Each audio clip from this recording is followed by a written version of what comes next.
매연회 창립 23주년 때는 한자리 본교에 가서 예배 드리게 될 줄로 믿습니다. 22년 전에 3월 1일은 3.1절이자 주일이었습니다. 일부러 그날을 택해서 우리 성경적인 신앙과 우리 민족의 뜻깊은 명절인 3.1절을 하나로 합쳐서 두레교회를 창립했습니다. 세월이 흘러서 22년이 지났습니다. 그제 3.1 만세운동 100주년을 맞았습니다. 100주년을 맞으면서 우리 두레교회의 창립 22주년을 맞으면서 우리가 하나님의 말씀을 앞에 두고 경건함으로 우리 자신을 살피고 두레교회를 살피고 나아가 한국교회를 살필 수 있는 성찰하는 시간을 가질 수 있어야겠습니다. 옛날 히람 아테네의 소크라테스라는 철학자가 있었는데 아주 명언을 남겼습니다. 성찰하지 않는 인생은 살만한 가치가 없다. 아주 그런 귀한 말을 남겼습니다. 저는 이 우리 두레교회를 생각할 때마다 자신을 성찰하면서 그 아름답고 좋았던 교회가 왜 그렇게 어려움을 당했을까? 내 자신의 책임을 통감합니다.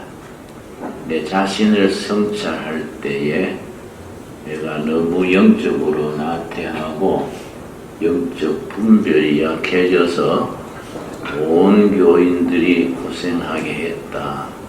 내가 늘 그런 책임감을 느낍니다. 하나님께서 우리들의 그렇게 마음을 살피시고 더 좋은 미래를 허락해 주실 줄로 믿습니다. 우리 크리스찬들은 미래를 보고 사는 사람들입니다. 예수님 당시에 세 가지 종류의 사람들이 살았습니다. 과거 지향적인 사람, 현실에 영합하는 사람, 미래를 꿈꾸는 사람, 세 가지 종류의 사람들이 함께 살았는데 과거 지향적인 사람들을 바리새인이라 그럽니다. 바리새인들은 항상 모세입니다. 몇천 년 전에 죽은 모세 사사건건이 모세는 뭐라 그랬느냐? 모세 율법에 뭐라고 했느냐?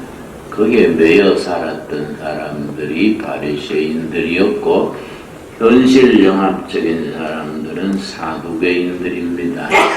로마 식민 지배 아래에서 현실 이권에 밝아서 모든 좋은 자리, 이권이 있는 자리는 사두개인들이 다 차지했었습니다.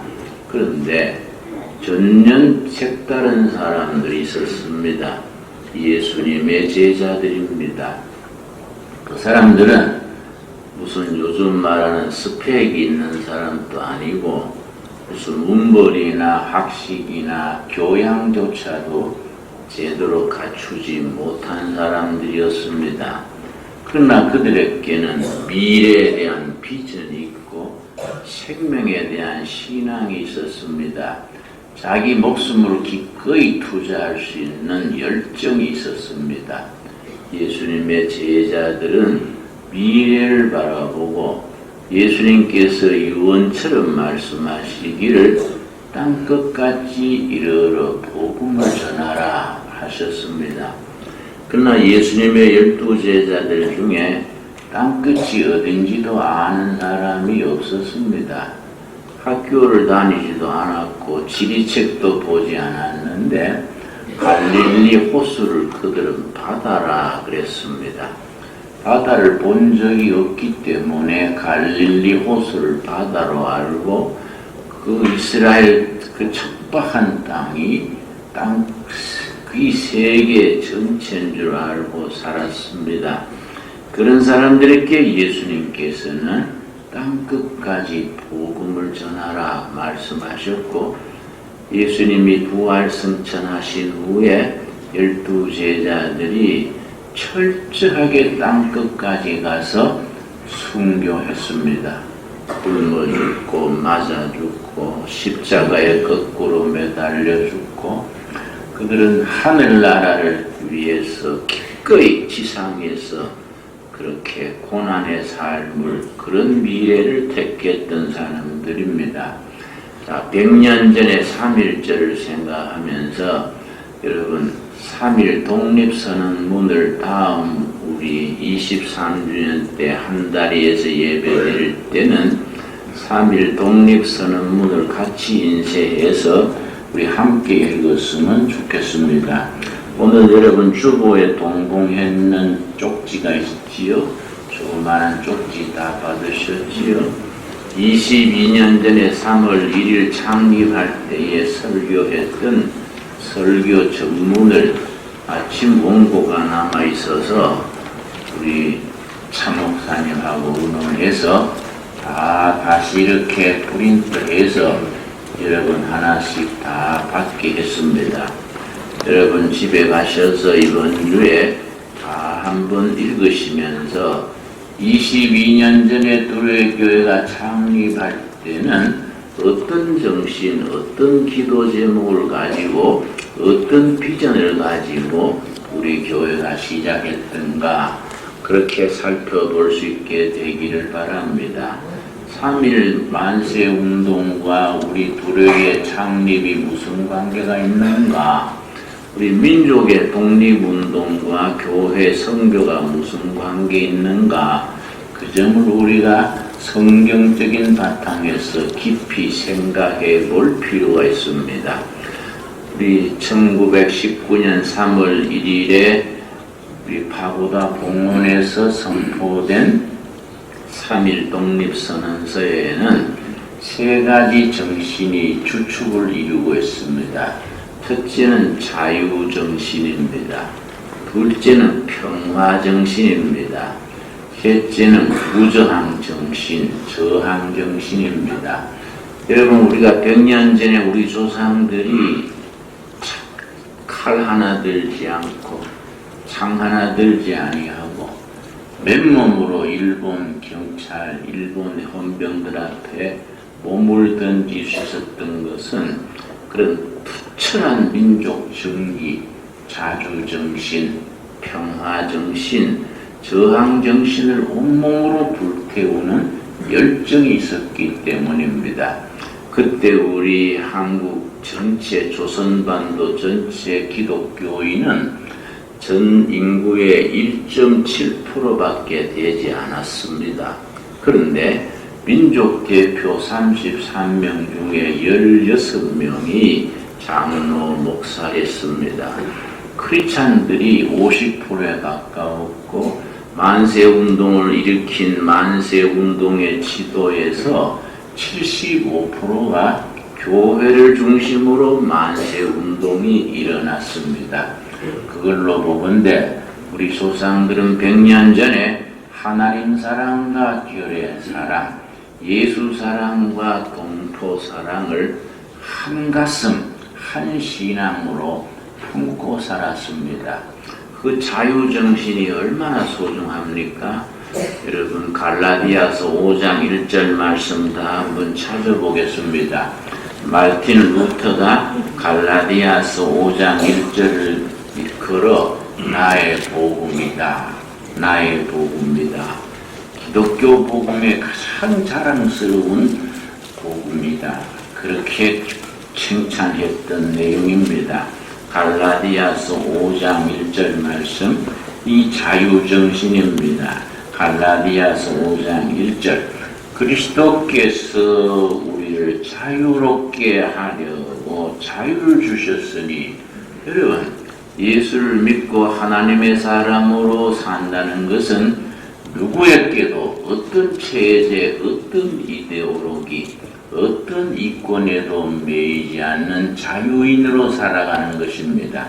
그리스도께서 우리를 자유롭게 하려고 자유를 주셨으니 그러므로 굳건하게 서서 다시는 종의 멍에를 매지 말라.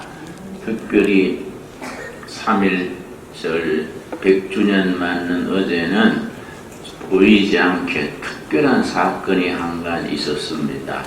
지난해인가 2년 전인가 우리 김정은 우리 북한 국방위원장입니까?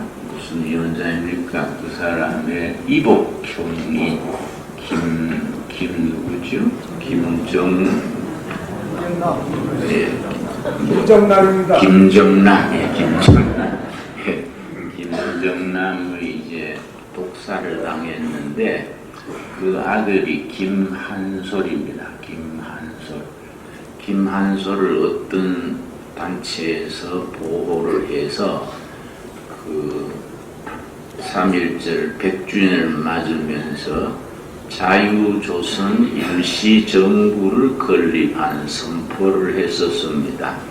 그게 어느 나라 어느 곳인지는 비밀로 있지만 전 이 SNS에 세계 방영이 됐습니다. 우리 김한솔이 그게 먼저 인사를 하더라고요. 나는 김정남의 아들 김한솔입니다. 지금은 모처에서 어머니 여동생을 함께 살고 있습니다. 우리 아버지는 지난번에 그렇게 비명에 돌아가시고 우리 어머니 여동생과 더불어 사는데 자유조선을 위해서 인생을 바치고 싶습니다. 그러면서 자기의 여권을 보여주는 글이 나왔었습니다. 그러면서 그 사람들이 또 자유조선 임시정부 설립 선언문을 발표했는데 내가 그걸 자세히 들으면서 내용이 3.1 만세 기미운 독립선언서와 아주 내용이 비슷하다는 걸 느꼈습니다. 우리 남한, 북한 합쳐서 1919년 3월 1일로 돌아가서 조만간에 통일한국을 이루고 통일한국이 자유로운 대한민국을 이루는 날이 와야 되지 않겠습니까? 저는 평양을 여러 번 갔었습니다. 평양 모란봉 중턱에 그 이제 고려 호텔이라는 곳이 내가 갈 때마다 숙소를 했는데 고려호텔에서 얼마 가지 않으면은 평양 모란봉 중턱에 김일성 동상이 세워져 있습니다.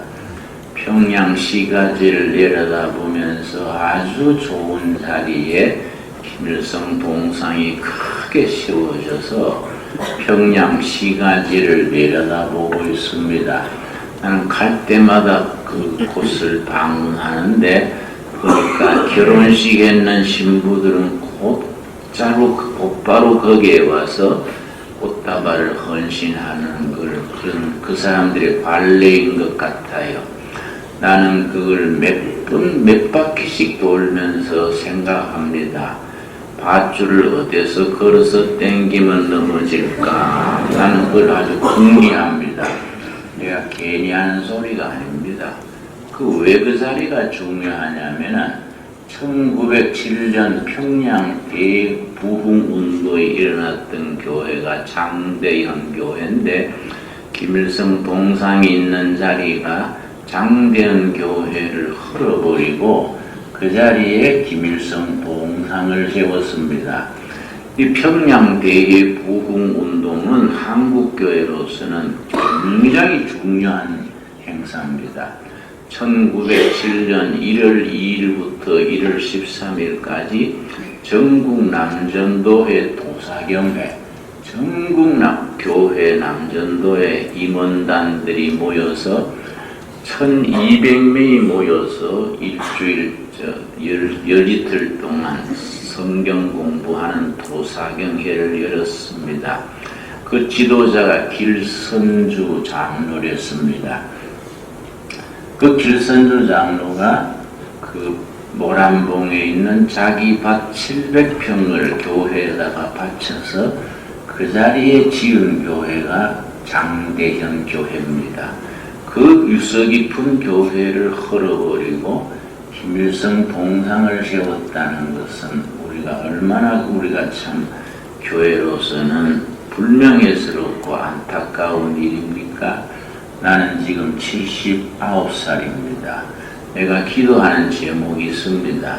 하늘나라 가기 전에 장대현 교회를 다시 복구하는 일, 김정일 동상을 헐어버리고 김일성 동상을 헐어버리고 그 자리에 장대현 교회를 복구하는 중공 예배에 내가 가서 축도하기를 원합니다.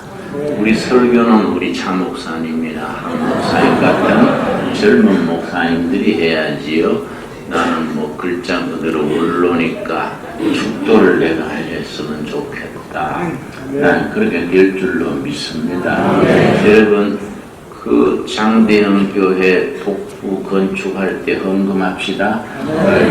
잊어버리지 마십시오. 그때 가서 오리발 내지 말고 전부 헌금을 합시다. 여러분 우리 자유정신, 이 한반도가 정말로 하나님이 우리에게 부여하신 자유를 누리는 땅이 되어야 되고, 그 자유가 세상적인 세속적인 자유를 넘어서서 하나님이 우리에게 주시는 천부의 자유, 그걸 누릴 수 있는 땅이 되어야 됩니다. 평화정신으로 말할 것 같으면 두말할 필요가 없습니다. 여러분 성경에는 일관되게 창세기부터 계시록까지 평화를 말합니다. 히브리어의 평화는 살롬입니다. 살롬은 관계입니다. relationship, 관계. 네 가지 관계가 있습니다. 하나님과 나와의 관계가 첫째입니다. 하나님과 나와의 관계를 가로막는 걸 뭐라 그럽니까? 그걸 죄라고 그럽니다. 죄. 하나님과 나를 가로막는 죄를 예수님의 피공로로 다 제하시고, 허물을 있는 허물인데 용서하시고 없는 걸로 인정해 주시고 관계가 회복된 것이 살롬입니다. 두 번째는 이웃과의 관계입니다. 이웃 중에 가장 가까운 이웃, 부부, 자식, 성도, 모든 인간관계가 바른 관계를 맺어지는 것을 살롬이라 그럽니다.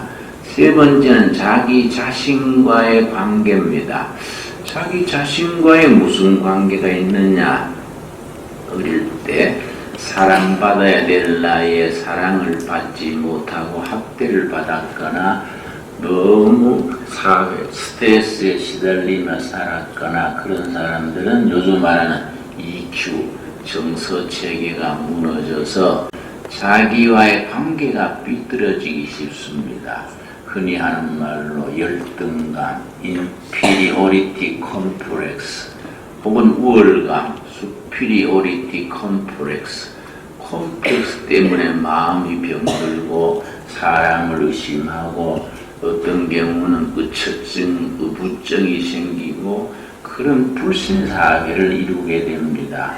자기 자신과의 관계가 좋아야 됩니다. 긍지가 있고 자부심이 있어야 됩니다. 하나님이 우리를 자유인으로, 하나님이 우리를 사랑의 대상으로 인정하셨는데 우리가 기죽어 살거나 병들어 살 이유가 없는 거지요. 하나님 앞에서 당당하게 살 수 있길 바랍니다. 쉽게 말해서 하나님 앞에서 자기가 자기를 좋아해야 돼요. 자기가 자기를 사랑해야 됩니다. 그 예수님께서 사랑을 말씀하시면서 뭐라 그랬습니까? 두 가지 사랑을 일러주셨지요. 하나님을 네 목숨을 다해서 사랑하라. 두 번째 뭐라 그랬습니까? 이웃을 사랑하는데 사랑하는 기준을 일러주셨습니다. 어떻게 사랑하라 그랬습니까? 네 이웃을 너 몸처럼 사랑해라. 네가 너 자신을 사랑하는 기준으로 네 이웃을 사랑하라 그럽니다. 그런데 자라면서 정서적인 체계가 정신 건강이 허물어진 사람들은 자기를 사랑하지 못합니다. 그래가지고 열등감에 시달리고 우울증에 걸리고 아주 어렵게 사는 분들이 많습니다. 그런 데서 예수님은 우리를 다 해방해 주시고 하나님 앞에서 당당하게 바른 살롬, 화평의 관계를 회복시켜 주시는 겁니다. 여러분, 나는 나를 굉장히 좋아합니다. 내가 스스로 야, 김진원 괜찮은 사람이야. 어? 가끔 실수를 해서 탈이지 괜찮은 사람이야. 아주 멋있어. 내가 나를 아주 좋아하니까 우리 집사람이 나를 흉봅니다. 당신은 선구자요. 그래서 선천성 구제 불능형 자기 도치증 환자를 선구자라 그럽니다. 당신은 선구자요. 선구자고 사는 자녀도 같은 급시지. 네, 그런 얘기를 주고받고 합니다. 우리는 하나님 앞에서 우리 자신을 존귀하게 생각해야 됩니다. 우리 자신을 사랑해야 됩니다. 이 소중한 이 하나님이 사랑하는 우리를 정말 아끼고 긍지를 가지고 살아야 되지 않겠습니까? 근데 교인들이 그렇지 않는 경우가 많아요. 괜히 입만 열면 이재인이 맨날 이재인이 찾아서 우리 교인 중에 김신대 맨날 이재인 찾아서 당신은 김신대와 저 이시만 찾아요. 왜 이재인 그래요? 그래서 허물이 많고 죄가 많지요. 그래서 죄가 많지만은 하나님이 죄가 믿음을 보시고 없다고 인정받은 용서받은 죄인인데 그런 생각에서 벗어나세요. 용서받은 기쁨과 감격을 가지고 인생을 행복하게 삽시다. 여러분 그렇지 않습니까? 우리 예수 믿고 사는 게 행복하게 살다가 천국의 행복을 누려야 되지 않겠습니까? 참 중요합니다, 여러분. 그래서 그러고 네 번째 관계는 물질과의 관계, 환경과의 관계, 주변 모든 관계입니다. 이 살롬입니다. 마태복음 5장 9절에 보면은 살롬에 대해서 화평케 하는 자는 복이 있나니 저희가 하나님의 아들이라 일컬음을 받을 것입니다. 뭐 너무나 유명한 말씀이니까 아시지요? 성경 원문에는 그렇습니다. 복이 있도다 화평케 하는 자들이여 저들을 하나님의 자녀라 인정받게 될 것이다. 복이 있도다가 헬라말로 마카리오입니다. 마카리오이 복이 있도다. 살롬을 만들어내는 자들이여. 그래서 화평케 하는 자가 영어로는 피스메이커입니다. 자기가 화평을 누리는 자가 아닙니다. 화평한 나라, 평화로운 조국, 평화로운 사회, 정의로운 사회를 건설하기 위해서 자기는 희생하는 사람, 피스메이커가 복이 있다.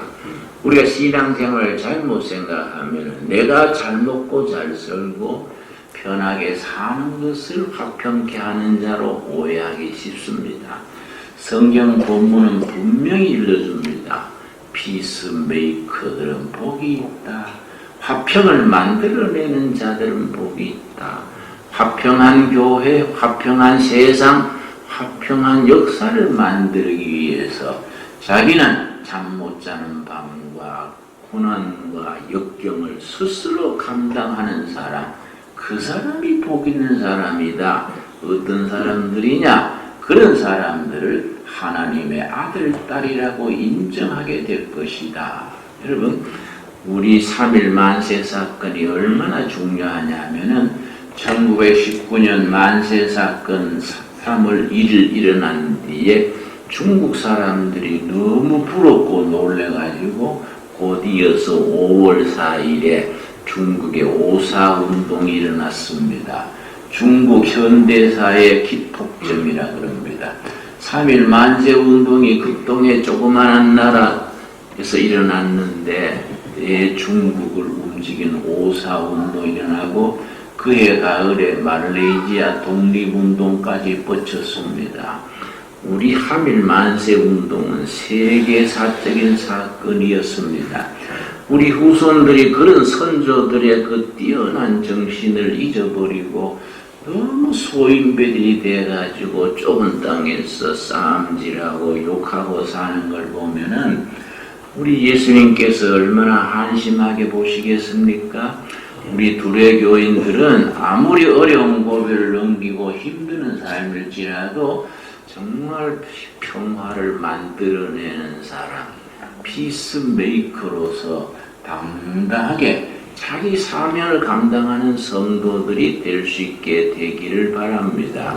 그리고 3.1운동은 저항정신 중에서도 평화로운 무저항정신입니다. 여러분, 우리 조선 3.1 만세운동의 무저항정신이 인도 깐디의 마트마 깐디의 무저항운동에 연결 뻗어갔다는 걸 우리가 잘 모르고 있습니다. 깐디가 조선 사람들의 무저항 정신으로 그 조선 일본의 총칼 앞에서 그냥 목숨 던져서 때리면 맞고 참은 차이고 죽이면 죽고 그렇게 무저항으로 부딪혔습니다. 얼마나 그분들이 도덕적으로 정신적으로 탁월했던지 일본 사람을 원망하지 말아라. 우리에게 고통을 주는 일본 사람 욕할 거 없다. 우리가 자주민음을 세계에 선언하고 당당한 민족으로 일본보다가 도덕적으로 정신적으로 뛰어난 민족을 우리가 이루자. 그런 글이 그 속에 들어있습니다.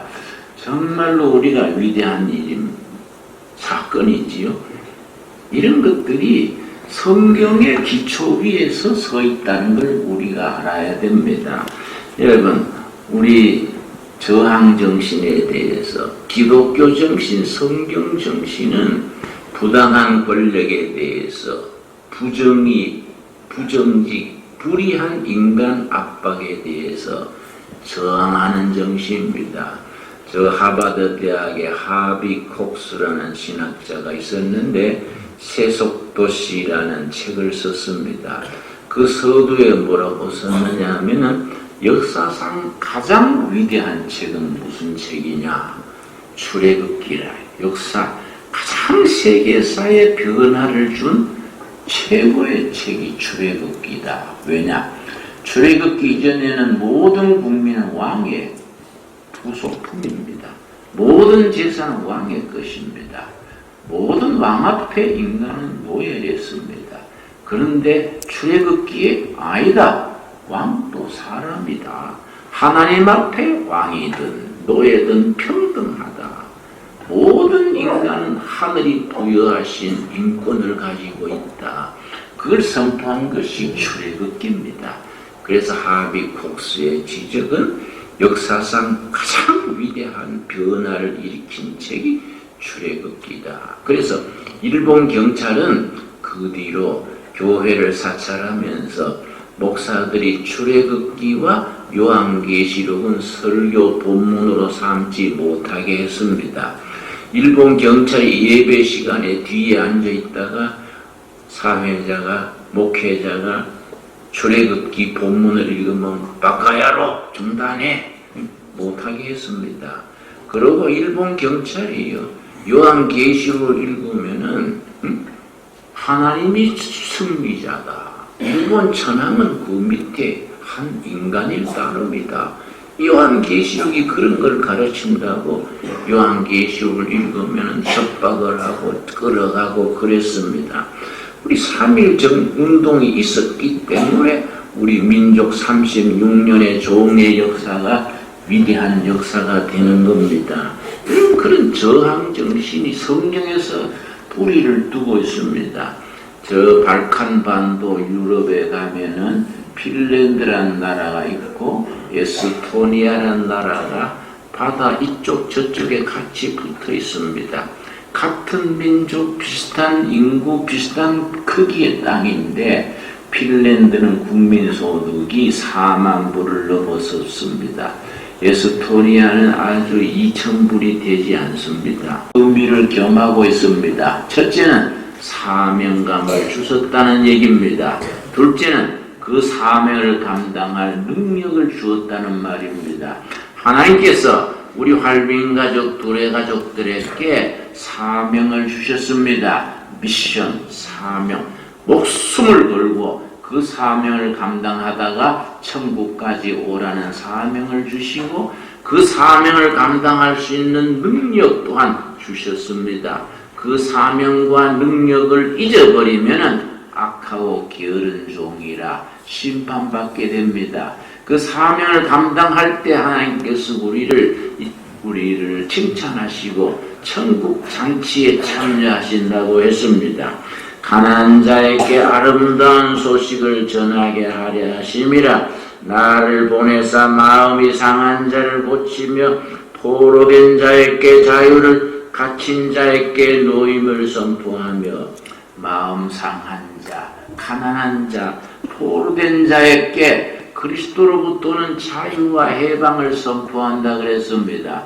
우리 동두천 두레교회에 좀 정신이 약한 이상한 여인이 한 분 있습니다. 한 30, 40대 참 용모도 단정한 부인인데 정신 상태가 좋지 않아요. 예배 시간에 뭐 한눈 팔고 왔다 갔다 하고 사람을 직접 거리고 하니까 우리 교인들이 저 여자 교회 못 오게 합시다. 아침에 차 타고 올 때 끌어내립시다. 그래서 내가 야 이 사람아, 그 사람 못 오게 하면 두레교회는 없어져. 그런 교회는 필요 없어져. 하나님 보시기에 다 그 사람을 우리에게 대접하고 고치라고 보내신다 생각해야지 그 사람 못 오게 합시다. 잘난 사람, 건강한 사람 모여가지고 교회에서 되겠냐? 약한 사람, 병든 사람, 어려움에 처한 사람을 자비롭게 보고 우리가 품어주고 쌓아줘야지. 그러면 되겠느냐? 내가 글러준 적이 있습니다.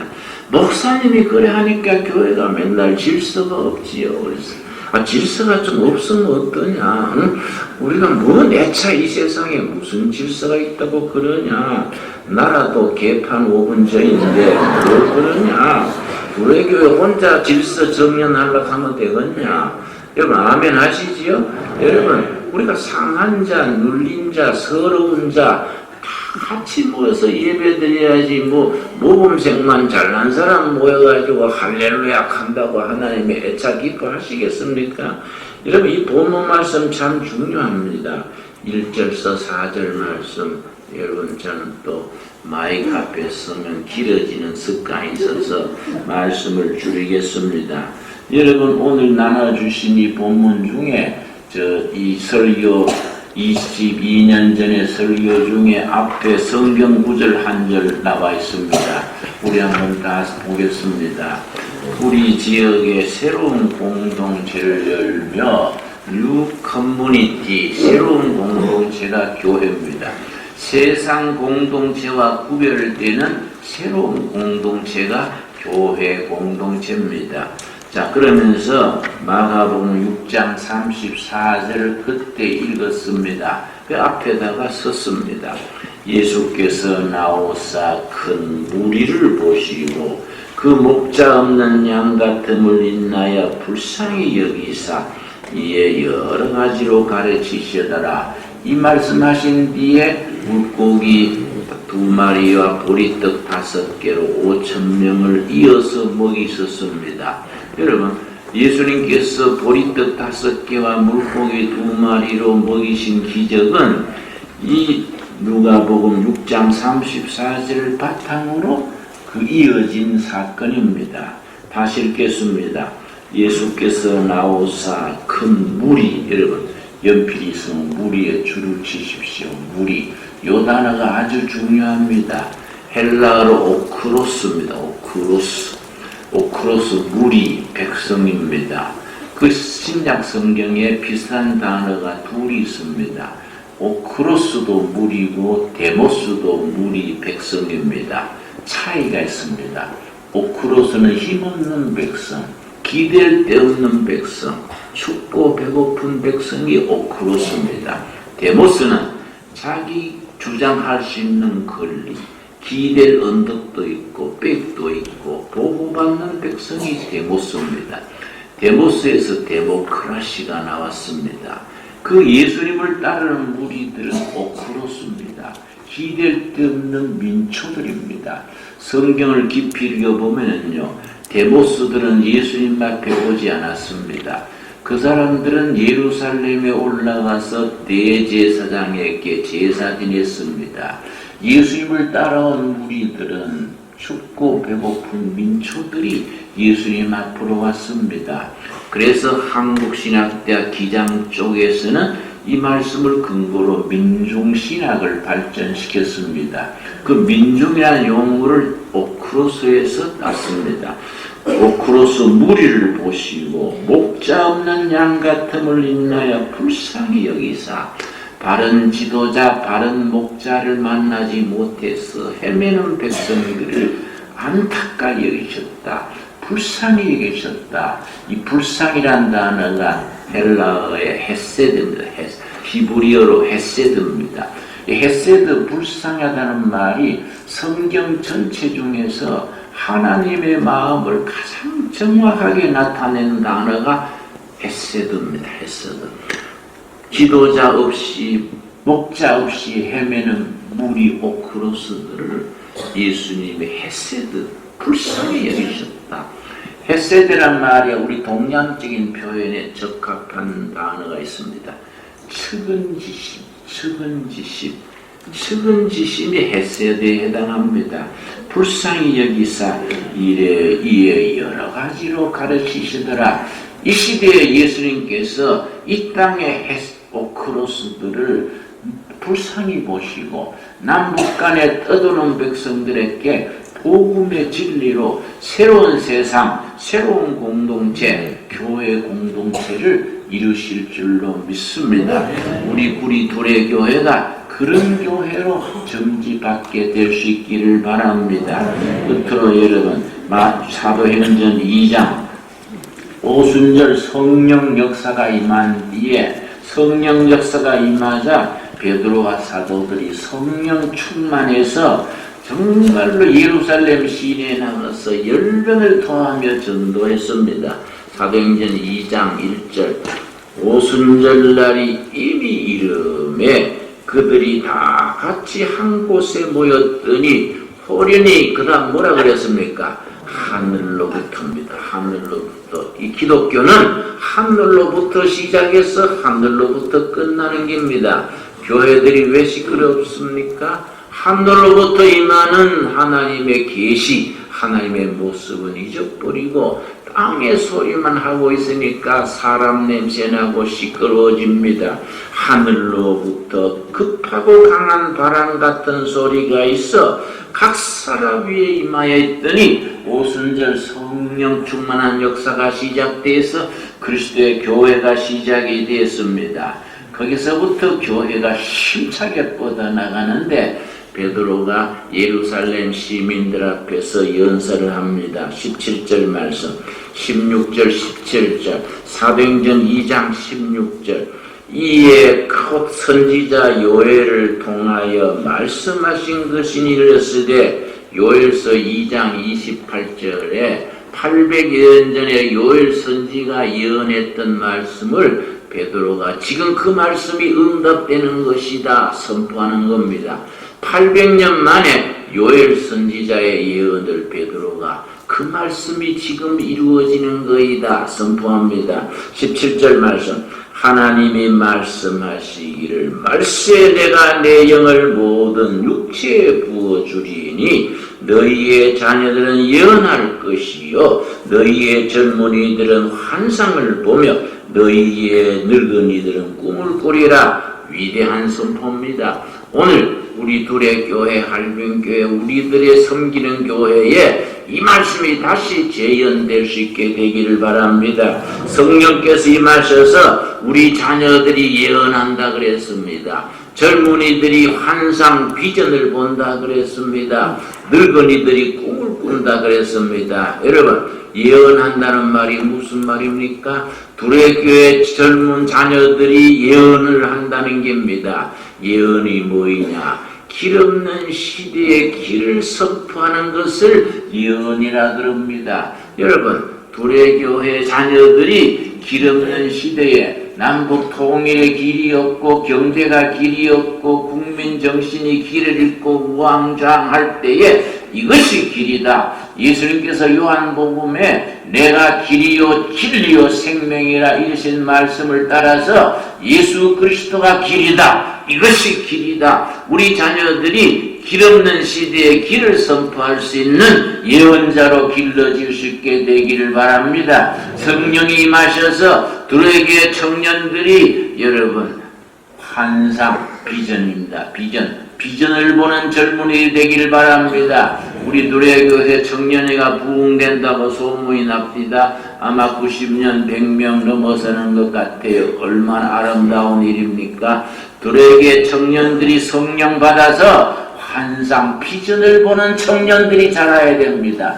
비전이 뭡니까? 나라와 백성들이 목표를 잃고 허둥지둥할 때에 이것이 목표다. 표대를 보여주는 것이 비전입니다. 국민이 정치가 경제가 교육이 영적으로 목표를 잃어버리고 표대를 잃어버리고 백성들이 허둥지둥 우왕좌왕할 때에 예수 그리스도께 주시는 하나님께서 우리께 보여주시는 표대를 분명히 보여주시는 것, 그것이 우리 젊은이들이 보는 비전 환상입니다. 여러분, 성령 받으면 늙은이들이 꿈을 꾼다 그랬습니다. 여러분, 나이 들어가지고 기침이나 하고 병원에나 댕기고 늙은이 냄새만 피우고 살아가 되겠습니까?